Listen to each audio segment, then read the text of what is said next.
तो रिकॉर्डधारी सोने चांदी का भाव कहां तक जाएगा? पहले तो यह सवाल था, लेकिन अचानक इसमें आई बड़ी गिरावट से निवेशकों के माथे पर बल पड़ गया। भारी उठापटक के बीच इनकी खरीदारी और बिकवाली को लेकर क्या रणनीति अब होनी चाहिए, हर किसी के दिमाग में यही बात कौंध रही है। इसे लेकर निश्चित तौर पर कुछ भी कहना फिलहाल तो मुश्किल है, लेकिन एक्सपर्ट से आज समझने की कोशिश करेंगे कि क्यूज क्या मिल रहे हैं और आगे के संकेत क्या हैं। सबसे पहले ये रिपोर्ट देखिए। मेरे साथ आज इंडस्ट्री के खास एक्सपर्ट्स मौजूद हैं, जिनसे हम आपके लिए आगे का रास्ता तय करेंगे। रिपोर्ट देखिए, मैं लौटता हूं।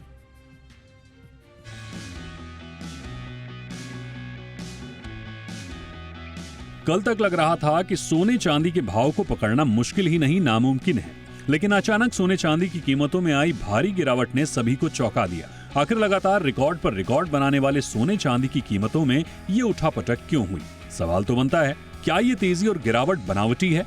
आखिर किन वजहों से इनमें इतनी तेज हलचल है, ये भी समझना जरूरी है। फिलहाल तो इसे सोने चांदी में निवेश का सबसे मुश्किल समय कहा जा सकता है। तो फिर निवेशक क्या करें? क्या मुनाफा वसूली का ये सही समय है या फिर इस समय वेट एंड वॉच की स्थिति है? आखिर क्यों है सोने चांदी की कीमतों में इतनी हलचल और क्या है इसकी उठापटक की वजह, ये भी समझना जरूरी है। फिलहाल तो रिकॉर्ड ऊंचाई पर पहुंचने के बाद सोने चांदी में मुनाफा वसूली का ट्रेंड हावी है। इस महीने सोने चांदी के भाव में तेजी की बड़ी आंधी के बाद इस गिरावट को करेक्शन के तौर पर देखा जा रहा है। तो वहीं एक्सपर्ट्स का कहना है कि शिकागो मर्केंटाइल एक्सचेंज यानी CME मार्जिन बढ़ने से भी मुनाफा वसूली बढ़ी है। तो वहीं डॉलर में रिकवरी से भी सोने की कीमतों पर दबाव देखा जा रहा है। इसके अलावा जियोपॉलिटिकल क्राइसिस, आर्थिक अनिश्चितता और सुरक्षित निवेश की मांग के चलते सोने चांदी पर लोगों का भरोसा और बढ़ा है। वहीं सोना चांदी की कीमतों में तेज उठापटक से निवेशकों की धड़कनें बढ़ी हुई हैं। सोने और चांदी का भाव कैसे कुछ ही महीनों में आसमान पर पहुंच चुका है, ये भी समझते हैं। फिलहाल तो सोना 1,80,700 रुपए प्रति 10 ग्राम के रिकॉर्ड लेवल को टच कर चुका है। एक महीने में सोने की कीमतों में बढ़ोतरी की बात करें तो ये करीब 56,000 रुपए रहा है। तो वहीं 3 महीने में ये बढ़ोतरी करीब 64,000 रुपए रही है, जबकि 6 महीने में सोने की कीमतें 94,000 रुपए तक बढ़ी हैं।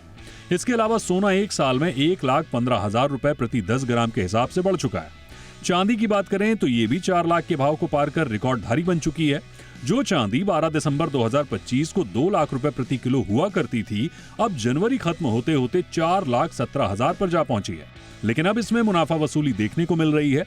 तो चाहे सोना हो या चांदी, इनकी चमक फिलहाल तो बरकरार है और निवेशकों के लिए वेट एंड वॉच की स्थिति बनी हुई है। ब्यूरो रिपोर्ट, जी मीडिया। स्वागत करते हैं आज के मेहमानों का। आनंद बनर्जी हमारे साथ जुड़ चुके हैं कोटक सिक्योरिटीज से। आनंद जी, बहुत बहुत स्वागत है आपका। Good evening. अजय केडिया जी हमारे साथ जुड़ चुके हैं, MD केडिया कमोडिटीज। केडिया जी, बहुत बहुत स्वागत है सर आपका। राजेश रोकड़े सर हमारे साथ जुड़ चुके हैं, चेयरमैन हैं GJC के। बहुत बहुत स्वागत है रोकड़े साहब आपका भी। गुड इवनिंग हमारे शो पर। आनंद जी, आपसे ही चर्चा की शुरुआत कर रहे हैं। काफी शार्प करेक्शन आया है, किया तो होगा लोगों ने, पर इतना शार्प होगा संभवतः इतना एक्सपेक्ट नहीं किया होगा। बट स्टिल आपका एनालिसिस क्या कहता है सर? ये टेम्परेरी करेक्शन है या फिर लॉन्ग टर्म ट्रेंड रिवर्सल इसे अब हम माने यहां से? ये टेम्परेरी करेक्शन है और अच्छा भी है, क्योंकि जिस हिसाब से मार्केट ऊपर जा रहा था, जस्ट एक स्टेटिस्टिक्स, एग्जैक्टली 2 महीने पहले चांदी का भाव, मतलब एंड नवंबर में चांदी का भाव था MCX में 1.5 लाख। कल हाई बना था 4 लाख, ऑलमोस्ट 4,20,000, करीब करीब 2.8 टाइम्स। 2 महीने के अंदर 2.8 टाइम्स। नेचुरली एक करेक्शन तो होना चाहिए, और लास्ट 2 साल के अंदर हम लोगों ने 6-7 बार ऐसे करेक्शंस देखे हैं। अगर मैं डॉलर टर्म्स में देखूं तो 16 से 20% का 6-7 बार ये करेक्शन हो चुका है। और अभी तक जो करेक्शन हुआ है, एक $122 से 22% का करेक्शन, ये बहुत ही हेल्दी करेक्शन है। जनरली इतना बड़ा करेक्शन के बाद क्या होता है, जो कुछ लोग ट्रैप्ड होते हैं ऑन द लॉन्ग साइड, तो जो एट हाई लेवल्स खरीदे हैं, तो जनरली उनका सेलिंग ऑन राइज चलता रहता है। तो मार्केट एब्जॉर्ब करते करते एक बेस बना के फिर ऊपर जाता है। तो लॉन्ग टर्म स्ट्रक्चर इंटैक्ट है। लेवल्स के हिसाब से 90 से $95 का जो एक बेस है स्पॉट में, और 3 से 3,30,000 on the MCX, this is a very strong value zone. तो ये इन्वेस्टर्स का अभी मार्केट है। अभी तक ये स्पेकुलेटर का मार्केट था लास्ट 1-2 हफ्ता, अभी इन्वेस्टर का मार्केट है। तो सही लेवरेज से या विदाउट एनी लेवरेज अगर कोई इन्वेस्ट करता है सोना और चांदी दोनों में, तो this is a good opportunity. Absolutely, जो लोग कह रहे थे कि भाई ये तो भागे जा रहे हैं भागे जा रहे हैं, हमारे लिए कोई विंडो ही नहीं बची, हम हर कोई साइड में बैठा हुआ था इस ज़बरदस्त रैली में, आप कह रहे हैं कि उनके लिए एक हेल्दी करेक्शन आया है और एक अपॉर्चुनिटी लेकर के आया है। बट ऐसा क्या हुआ केडिया सर, ऐसा क्या हुआ कल शाम से हम देख रहे हैं एकदम शार्प करेक्शंस, और कुछ समझ में नहीं आ रहा था कितना ऊपर अचानक से कितना नीचे, और वो ट्रेंड हम अभी देख रहे हैं, बड़े शार्प करेक्शंस आए हैं। बट इसके पीछे केविन वॉश का अनाउंसमेंट भी आ रहा है, ऐसा क्या उनके बारे में कहा जा रहा है सर? केविन वॉश की जो फेड पॉलिसी स्टैंड्स है वो गोल्ड प्राइसेस को लेकर, सिल्वर प्राइसेस को लेकर किस तरह से इम्पैक्ट करेंगी? नमस्कार दीपक जी। देखिए, काफी इम्पोर्टेंट मंथ है जनवरी 2026। जिस ढंग से हमने देखा कि सोना लगभग 28% की तेजी दिखाता हुआ दिखाई दे रहा था कल के सेशन में, इससे पहले इतनी बड़ी तेजी 30% की देखी थी हमने 1980 में। चांदी 100 साल में सबसे बड़ी तेजी 70% की दिखा रखा है। अब मार्केट में अगर हम पिछले 2-3 सालों से देखें, जो फैक्टर्स थे वो सारे बने हुए हैं आज भी, चाहे जियोपॉलिटिकल टेंशन हो, सेंट्रल बैंक की बाइंग हो, ईटीएफ हो। फेड की पॉलिसी 2 दिन पहले ही हमने आते हुए देखी, जहां पे एक पॉज लिया गया, और ये भी जानते हैं पिछले साल से ही डोनाल्ड ट्रंप की अगर बात करें तो वो नाखुश था कि फेड का जो स्टैंड है रेट कट्स को लेकर वो बहुत ही ज्यादा एग्रेसिव नहीं है, जबकि डोनाल्ड ट्रंप कहते हैं कि और एग्रेसिवली हमें रेट कट करना चाहिए। तो एक है यस, नए फेड चेयरमैन रहेंगे तो डेफिनेटली ये माना जा रहा है कि उनका थोड़ा बहुत हिंट रहेगा, बट मुझे डाउट लगता है, क्योंकि अल्टीमेटली देखिए फेड एक इंडिपेंडेंट बॉडी है, उसको नंबर्स पे ही काम करना है। और खास करके जो नए चेयरमैन है, 2008 के क्यूई प्रोग्राम में उनका काफी अहम रोल था, जिसकी वजह से लग रहा है कि कहीं ना कहीं इसका इफेक्ट पड़ेगा। बट मुझे लगता है कि मार्केट को टूटने के लिए कारण चाहिए था। तो जिस ढंग से हमने देखा, एक डॉलर इंडेक्स में 4 साल की गिरावट के बाद रिकवरी आई। ग्लोबल ईटीएफ में एक टेंटेटिव फिगर्स आ रहा है जो 5.1 मिलियन आउंस के आसपास का हमने लिक्विडेशन सिल्वर में देखा है। और एक एक्सपेक्टेड हम बोल सकते हैं कि एक करेक्शन ड्यू भी था मार्केट में। आप ये देखिए, हायर लेवल से अगर हम देखते हैं तो चांदी में 90,000 की गिरावट एक ही दिन में आना, ये एक मैनिया का रूप लेता है। 26 जनवरी को हमारे यहाँ पे छुट्टी थी, इंटरनेशनल में भी 18% की तेजी और फिर गिरावट। जब ऐसे मोमेंट आते हैं तो ये मार्केट इन्वेस्टर के लिए नहीं रह जाता है, क्योंकि कोई भी इन्वेस्टर है वो ज्यादा करके हम देखते हैं कि छोटा 15-20% की तेजी आती है, वहां पे उनका एक माइंडसेट रहता है। बट जिस ढंग से 18% की तेजी बंदी अगर एक दिन में आ रही है, तो ये इन्वेस्टर का मार्केट नहीं रहा और ना ही स्पेकुलेटर का रहा है, क्योंकि मार्जिन कॉल सीवियर है और वॉल्टिलिटी भी एकदम सीवियर है। तो आई थिंक अगला 2 बड़े ट्रिगर है जो अगले 48 घंटे में ट्रिगर होने हैं। पहला, इंडियन बजट, जहां पे डोमेस्टिक मार्केट पे रूमर्स है कि कहीं ना कहीं ड्यूटी में हाइक हो सकता है। दूसरा है यूएस ईरान, उसकी वजह से एक छोटा बाउंस वापस देखने मिल सकता है। बट काफी हद तक हमने ओआई में एक लिक्विडेशंस देखा है, कॉशियस रही है, बट मुझे लगता है कि ये एक गिरावट का संकेत स्टार्ट हुआ है। $5,000 के नीचे की क्लोजिंग हम देख सकते हैं और बड़ी गिरावट को ये वेलकम करेगा। तो मुझे लगता है ओवरऑल 18-20% का करेक्शन गोल्ड में अगर आता है तो वो एक तरह का फेयर प्राइस रहेगा वैल्यूएशन वाइज, जो स्टोरीज चल रही है। और चांदी वैसे भी चंचल है, 30-35% नॉर्मल है, तो मुझे लगता है थोड़ा वेट करना चाहिए, गिरावट और बढ़ती हुई दिखाई देगी। ओके, तो वेट करने की सलाह है, गिरावट और बढ़ती हुई दिखाई देगी, और गोल्ड में 18% और चंचल चांदी में 30 से 35% का करेक्शन भी आ जाए तो फिर आप आश्चर्यचकित मत होइएगा। इस हिसाब से अपनी रणनीति बनाइए। ये है केडिया सर की राय। अब चलते हैं राजेश रोकड़े सर के पास। सर, आप अभी क्या सलाह देंगे? सर, आपका एनालिसिस क्या कहता है? थोड़ा दूर ही रहें, कॉन्शियस रहें, और अगर कूदना है गेम में तो उनके लिए क्या सलाह होगी? क्या अभी लमसम बाइंग सही रहेगी, स्टैगर्ड बाइंग करें, या दूर रहें? क्या आपकी सलाह ओवरऑल होगी सर? यस दीपक जी, देखिए ये सबसे पहले समझने की जरूरत है। इसके पहले भी एक बार करेक्शन गोल्ड और सिल्वर दोनों में आया, तब भी काफी हो हल्ला हुआ था, तब भी लोगों ने यही समझा था कि ये क्रैश है। तो मैं फिर यही कहूंगा कि ये क्रैश नहीं, ये करेक्शन है। और जैसे मेरे पहले के वक्ताओं ने भी बड़ी पैनलिस्ट ने बहुत ही अच्छी तरीके से बताया कि ये करेक्शन हेल्दी करेक्शन है। और जब ये इस टाइप के करेक्शन होते हैं तो ये समझने की वेरी क्लियर एक इंडिकेशन मिलता है कि मार्केट बहुत हेल्दी है। और जैसे कि केडिया जी ने कहा कि करेक्शन अभी और भी आ सकता है। देखिए, जिस तरीके से गोल्ड रेट बढ़े थे तो वी वाज एक्सपेक्टिंग कि 5,000 के आसपास, जब $5100 इंटरनेशनली गया था तभी करेक्शन की उम्मीद थी, लेकिन 5600 क्रॉस करने के बाद ये करेक्शन आया। और 10% का करेक्शन अभी nowadays it is normal thing, क्योंकि $400-500 अगर इतना बढ़ गया है, उसका 10% मैं पकड़ता हूँ तो एक $500 के आसपास करेक्शन होता है, तो इट इज नॉर्मल थिंग। और निश्चित तौर पे जो जियोपॉलिटिकली फंडामेंटल्स है गोल्ड के, वो अभी भी बहुत मजबूत है। और ये कहानी वैसे शुरू तो होती है 4-5 साल पुराने से। आपने देखा होगा जिस दिन रशिया और यूक्रेन का वार शुरू हुआ था, और जिस तरीके से यूएस के ऊपर यूएस ने रिस्ट्रिक्शंस लगाए थे रशिया के ऊपर, तभी से सभी दुनिया के देशों ने यह समझ लिया था कि हमारे जो रिसोर्सेस है वो अगर हमारे देश के बाहर है तो वो रिसोर्सेस कभी भी लॉक हो सकते हैं। और तभी से जिस तरीके से फॉरेन रिजर्व दुनिया में सभी देशों ने जो डॉलर में रखते थे वो 80% के आसपास रखते थे, वो धीरे धीरे घट के 52% तक के आगे। इसका मतलब ओवरऑल डिमांड जो है वर्ल्ड वाइड वो बहुत मजबूत है, और सभी ने गोल्ड में ही अपना सेफ हेवन ढूंढा है। इस वजह से मुझे आगे भी यही लगता है कि गोल्ड अभी भी मजबूत स्थिति में, और कब एंटर करना चाहिए मार्केट में, तो ये एक परिस्थितियों को देखते हुए मेरा एक ही कहना रहेगा, इस मार्केट में एक साथ कभी भी ना कूदिए,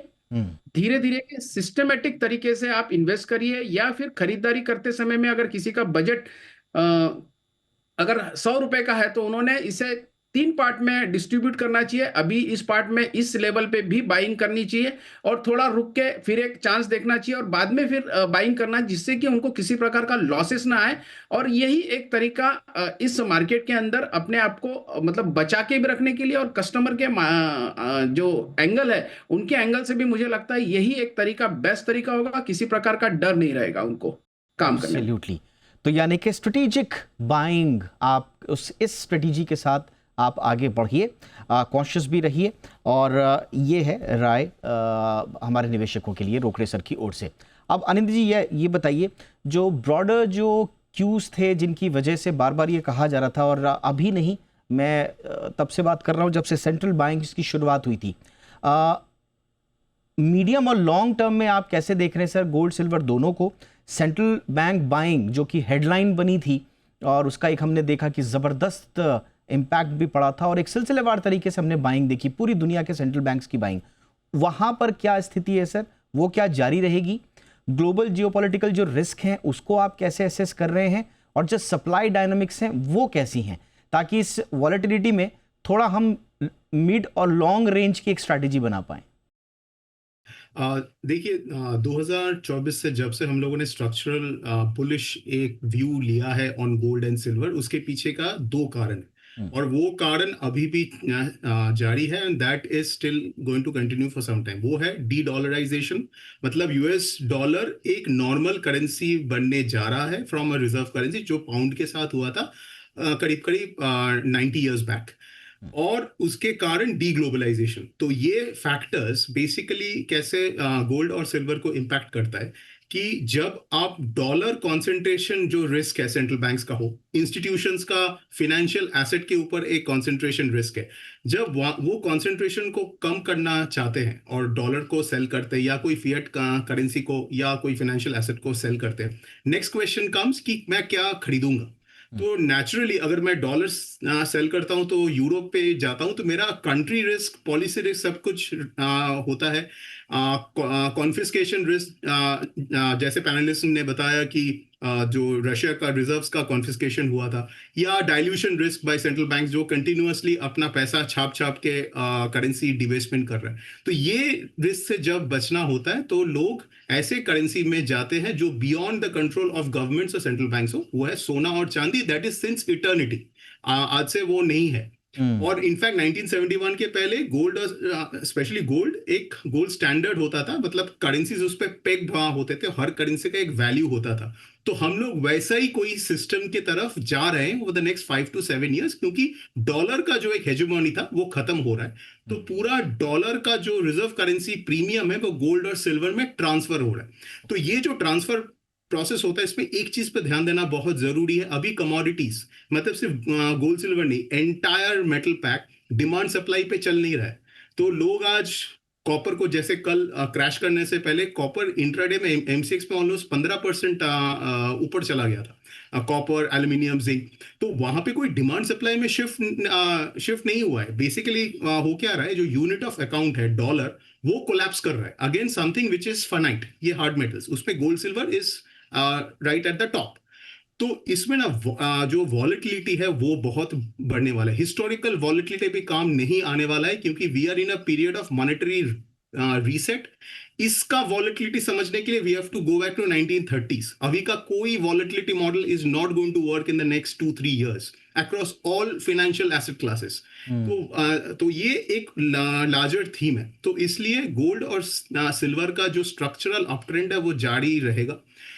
And we won't be surprised कि गोल्ड अगर eventually over the 12 to 18 months $6,000 या उसके काफी ऊपर भी चले जाए, क्योंकि डॉलर डिबेसमेंट रेट आगे बढ़ने वाले। जो नया फेड चेयरमैन आया है डोनाल्ड ट्रम्प का, आप अगर स्टेटमेंट देखोगे वहां पे क्लियरली वो हिंट कर रहा है कि he is going to be obedient to Donald Trump. और डोनाल्ड ट्रम्प मतलब जो यूएस पॉलिटिकल एडमिनिस्ट्रेशन है, they face election risk in November. उनका पॉलिसी स्टांस है कि हम लोगों को फ्रीबीज बांटना है, अपना जो फिस्कल डेफिसिट है, जो डेट है, उसको इंक्रीज करना है। ब्रिक्स प्लस कंट्रीज जो आपका यूएस का डेट है वो खरीद नहीं रहा है, उल्टा बेच रहा है। तो कौन खरीदेगा? बिकॉज अगर कोई खरीदेगा नहीं तो yields will rise which will hurt the US economy into the election. तो इसके लिए फेड का इंटरेस्ट रेट अग्रेसिव कट उनको करना ही है, अदरवाइज ये संभाल नहीं पाएंगे। और हो सकता है आगे जाके यील्ड कर्व कंट्रोल लेके आए, जो जापान ने किया था over the last few years. तो ये सब एक ही तरफ दर्शा रहे हैं कि गोल्ड और सिल्वर दोनों ऊपर जाने वाले हैं। और सिल्वर का स्पेशल केस ये है कि वो क्रिटिकल मिनरल है और उतना उस हिसाब से उतना सप्लाई अवेलेबल नहीं है जो गोल्ड में है। तो सिल्वर में हो सकता है कि जो कंसोलिडेशन के बाद जो नेक्स्ट अप ट्रेंड बनेगा वो सबको वापस चौंका सकता है। तो जो तीनों बात हमने कही कि सेंट्रल बैंक बाइंग, जो ग्लोबल जियोपॉलिटिकल रिस्क, और उसमें आपने सेंट्रल बैंक के साथ साथ डी डॉलराइजेशन का भी एक एंगल जोड़ दिया है जो इंटरकनेक्टेड ही है, एंड टाइट सप्लाई डायनेमिक्स, इससे स्ट्रॉन्ग सपोर्ट दोनों गोल्ड और सिल्वर को मिलता रहेगा। तो लॉन्ग टर्म में ये स्टोरी बुलिश ही रहने वाली है। बट जैसा कि अभी केडिया सर आपने कहा था कि अगले 48 घंटे में 2 क्रूशियल हमारे पास इवेंट्स हैं। अब यूएस ईरान का क्या होगा वहाँ पर हम देखेंगे, बट जो हमारी आंखों के सामने है वो है यूनियन बजट, और बहुत सारी हेडलाइंस बन रही हैं यूनियन बजट में इंपोर्ट ड्यूटी चेंजेस को लेके। तो जो लोग बैठे हुए हैं एक बढ़िया विंडो का इंतजार करते हुए, उनके लिए आप क्या सलाह देंगे during the budget? Import duty में एक तो क्या चेंज आप एक्सपेक्ट कर रहे हैं, नंबर 1, ड्यूरिंग द बजट क्या करना है, राइट आफ्टर द बजट क्या करना है, ये जरा एक निवेशकों के लिए एक स्ट्रैटेजी बना के दीजिए सर। ये दोनों चीज दोनों को एक दूसरे से कॉम्प्लीमेंट कर रही है। संडे को है अपना यूनियन बजट, और हमने ये देखा है यूएस कभी भी कोई एक्शन ऐसा बनाता है मिलिट्री, वो जनरली हम देखते हैं वीकेंड्स पे देखते हैं। मुझे लगता है पिछले साल जब ईरान के ऊपर हमला हुआ था वो एक जस्ट टेस्ट ऑफ हम बोल सकते हैं एनवायरनमेंट था, जहाँ पे सबको रिस्क लग रहा था कि कच्चे तेल में बड़ा उछाल आ सकता है। बट वेनेजुला के जो रिजर्व्स अब यूएस के पास है, और जिस ढंग से ब्रेंट अभी बातें ही चल रही है या एस्केलेशन चल रहे हैं, उसके बावजूद हम देखते हैं ब्रेंट 69-70 के करीब पहुंच चुका है। तो मुझे लगता है कि अगर ये जियोपॉलिटिकल अगले 48 घंटे में ट्रिगर आउट होता है, और साथ में उम्मीद यही है मार्केट में जो प्रीमियम्स दिखाई दे रहे हैं, और कोई कारण नहीं है कि ग्लोबल मार्केट के मुकाबले डोमेस्टिक मार्केट प्रीमियम पे ट्रेड कर रहे हैं, फिजिकल साइड टाइटनेस वो सब कहानी चली रही है। तो मुझे लगता है कि अगर टैरिफ इंपोर्ट ड्यूटी के अंदर यहाँ पे 3% 4% वॉटेवर जो भी अगर आता है, उसका एक सीधा एक लीनियर जंप हम यहाँ पे आते हुए देखेंगे। बट बड़ा क्वेश्चन ये है कि ठीक है, डी डॉलराइजेशन है, डेफिनेटली ने जो पॉइंट्स बताए वो बिल्कुल मैं बोरो करके चल रहा हूँ। ये एक स्ट्रक्चरल चेंज है। अभी मैं जस्ट एक चार्ट देख भी रहा था कि अगर हम 1977 से लेकर 80 के बीच में देखें, तो यहाँ पे भी हमने देखा था कि प्राइजेस लगभग 550% की तेजी दिखाई थी, जब हमने देखा था कि प्राइजेस करीबन $875 बारह था। सिमिलर सेंस हमने देखा था जनवरी 2002 से जब ये रैली स्टार्ट हुई थी गोल्ड की सेकंड फेज में, वो 2011 तक चला था, जब भी 580 से 590% की तेजी दिखाई थी, और एग्जैक्टली ये 9 साल की तेजी थी। एज ऑफ नाउ देखिए, जो गोल्ड अपनी प्लेसिंग करने वाला एज ए करेंसी, इससे पहले भी कोशिश हुई है अदर करेंसीज को लेकर, तो debt will take a time as of now. क्योंकि यहाँ पे आप ये देखिए, जो ऑल ऑफ अ सडन ये 2022 से लेकर अभी तक की जो तेजी है, उसमें 2 बड़े कारण है। एक है सेंट्रल बैंक, जो राइटली हमने देखा 1000 टन की पोजीशन ऐड करे, और साथ में जो फ्लक्चुएशंस या वॉलिटिलिटी दे रहा है वो है ईटीएफ, मतलब चंचल पैसा। आज इक्विटी में जो पैसा नहीं बना, तो ये प्रोडक्ट का फाइनेंशियलाइजेशन हुआ है। अब सबके पोर्टफोलियो में हमें गोल्ड चाहिए, उसकी वजह से मूवमेंट है। मैं ये नहीं बोल रहा हूं कि यहां से गोल्ड अब इतना क्रैश कर जाएगा, कभी जिंदगी में उठेगा नहीं। गोल्ड डोमेस्टिक मार्केट में तो रुपी डिवैल्यूएशन जैसे से होगा वो बढ़ना ही बढ़ना है, लेकिन जिस तरीके से रिस्क इन्वॉल्व है यहाँ पे, मुझे लगता है कम से कम गोल्ड में 20 से 20% तक का भी अगर करेक्शन आता है तो वो रिव्यू करने की जरूरत है। और चांदी, हमने पास्ट हिस्ट्री देखी, उसके कारण अलग थे, नो डाउट, एक ही कारण पे 2 बार चांदी कभी नहीं गिरती है। बट यहाँ पे जो हम कॉस्ट की बात कर रहे हैं, रिसेंटली हमने देखा कि 7 जनवरी को चाइना की सबसे बड़ी जो सोलर मैन्युफैक्चरिंग कंपनी है लॉन्गी, उन्होंने भी कहा कि आज आप $20 पे कोई टेक्नोलॉजी बिल्ड करते हो और आज वो $120 पे, तो वो कोई भी रॉ मटेरियल इतना बढ़ने के बाद वो सर्वाइवल नहीं होता है। हालांकि अभी भी हम देखते हैं चांदी का रिप्लेसमेंट नहीं है, लेकिन कहीं ना कहीं चांदी का जो मिरर रिप्लेसमेंट है वो है कॉपर। और एक चीज ध्यान रखिए, कभी भी कमोडिटी का सबसे बड़ा जो रिस्क होता है वो रिस्क ऑफ सब्स्टिट्यूट होता है। 2008 में प्लेटिनम $2300 था, ऑटोमोबाइल इंडस्ट्री में सबसे ज्यादा यूज होता था। हमने देखा प्लेटिनम की जगह प्लेटिनम आया और वहां से $2300 से 650।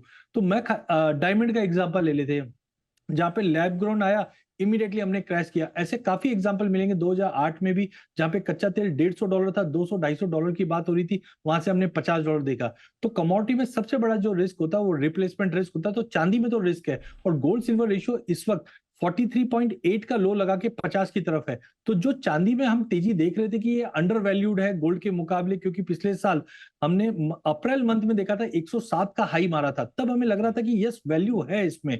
लेकिन आज जब 50 के लेवल पे है तो चांदी अभी फेयरली बैलेंस्ड है। हाँ, क्रिटिकल मेटल की लिस्ट में डाला है, ये एग्रीड है, वो लॉन्ग टर्म चलेगा, टेक्नोलॉजी में कभी चेंज नहीं होता। दूसरे जो सब्स्टिट्यूट आएंगे वो कहीं ना कहीं जो प्रेशर बना हुआ है उसको थोड़ा कम कर देंगे। लेकिन करंट लेवल से इन्वेस्टमेंट पॉइंट ऑफ व्यू से बहुत रिस्की है। तो आई एम एक्सपेक्टिंग एटलीस्ट 35% तक का फॉल आता है, रिव्यू कीजिए फिर वापस लेंगे, बट एक टाइम करेक्शन के बाद लेना चाहिए। तो आप बड़ी इंटरेस्टिंग बात बता रहे हैं। तो आप कह रहे हैं सर कि रिप्लेसमेंट के टर्म्स में copper is new silver then?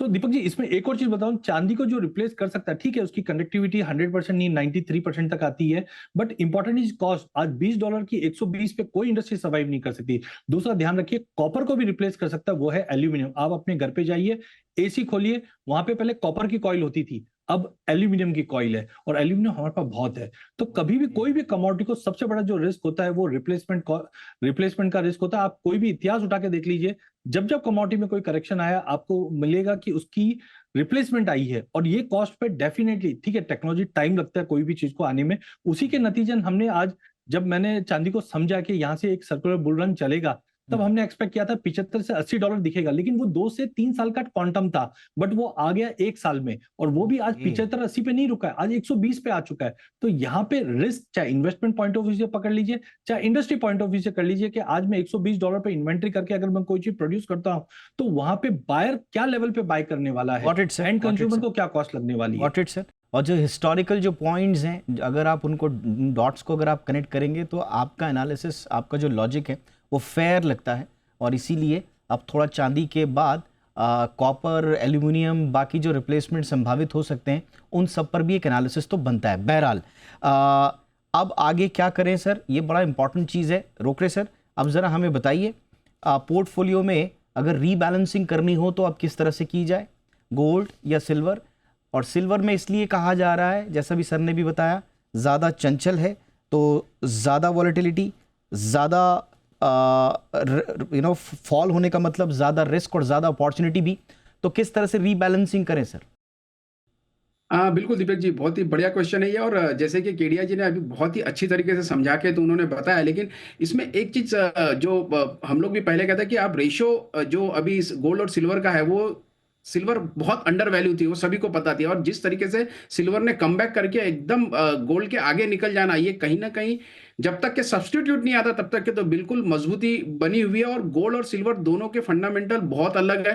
Gold के फंडामेंटल्स हम लोग ने अलग अलग तरीके से विश्लेषण करके बताया हुआ है, और सिल्वर के फंडामेंटल हम लोग हर बार बात करते हैं, इंडस्ट्रियल 60% के आसपास है, 20% ETF और बाकी चीज, और ज्वेलरी इंडस्ट्री में 15 से 17 और 20% तक के ज्वेलरी इंडस्ट्री में यूज करते हैं। लेकिन अगर पोर्टफोलियो में अगर इसे रखना है तो मैं दोनों को 50-50% के तहत ही कहूंगा, क्योंकि कभी भी परिस्थितियां बिगड़ सकती है। क्योंकि आप देखिए जियोपॉलिटिकल टेंशंस की वजह से गोल्ड के लिए बहुत ज्यादा क्रेजीनेस ऑल ओवर वर्ल्ड होते जा रहा है, और ऐसे कंडीशन में हो सकता है कि सिल्वर भले ही चंचल है, लेकिन गोल्ड का एक अलग ही अपना महत्व है। और जिस तरीके से अभी माहौल दिख रहा है, यूरोपियन नेशन ही यूएस के अगेंस्ट में कभी कभी दिखता है, जबकि वो सबसे पुराना दोस्त उनके साथ खड़ा रहता था। नाटो के वजह से वो देखिए आप, नाटो की सेना वहां उन्होंने जब ग्रीनलैंड में भेज दी, उससे कहीं ना कहीं यूएस ने आंखें ऊपर करी। तो ये कभी भी जियोपॉलिटिकली कभी भी परिस्थितियां बिगड़ सकती है। इस वजह से पोर्टफोलियो में अगर मैं कहूंगा तो 50-50 का रेशियो रखना चाहिए। सिल्वर और गोल्ड दोनों को, दोनों भाइयों बहन को, दोनों को साथ में लेके चलना, यही समझदारी होगी। और जब कभी भी इन्वेस्ट ये करते हैं तो इसे सिस्टमेटिक इन्वेस्टमेंट प्लान के तहत ही करनी चाहिए, क्योंकि हमने ये भी देखा है कि भले ही करेक्शन आया है, लेकिन गोल्ड ने जब जब करेक्शन आने के बाद, एक पीक आने के बाद, वो पीक को फिर तोड़ा है और फिर एक नया एक बेंचमार्क बनाया है। इस वजह से अभी भी आगे बढ़ सकता है, ऐसा मुझे पूरा अनुमान है। ऑल राइट, तो ओवरऑल एक्सपर्ट्स यही मान रहे हैं कि इस फॉल को कोई पैनिक सिग्नल की तरह आप मत देखिए, बल्कि डिसिप्लिन्ड इन्वेस्टर्स के लिए एक स्ट्रेटेजिक बाइंग अपॉर्चुनिटी भी हो सकती है, उस हिसाब से देखिए। हालांकि केडिया सर ने कुछ और शार्प करेक्शंस की बात कही है, तो उसको भी ध्यान में रखिएगा। और स्ट्रेटजीज जो उन्होंने बताई हैं, हमारे तीनों आज के हमारे मेहमानों ने बताई हैं, रोकरे सर ने, केडिया जी ने और बनर्जी साहब ने, उन सबको आप मद्देनजर रखिएगा। फिलहाल आज की इस चर्चा में इतना ही। Thank you so much Anindya Banerjee, आपने वक्त निकाला, thank you so much sir.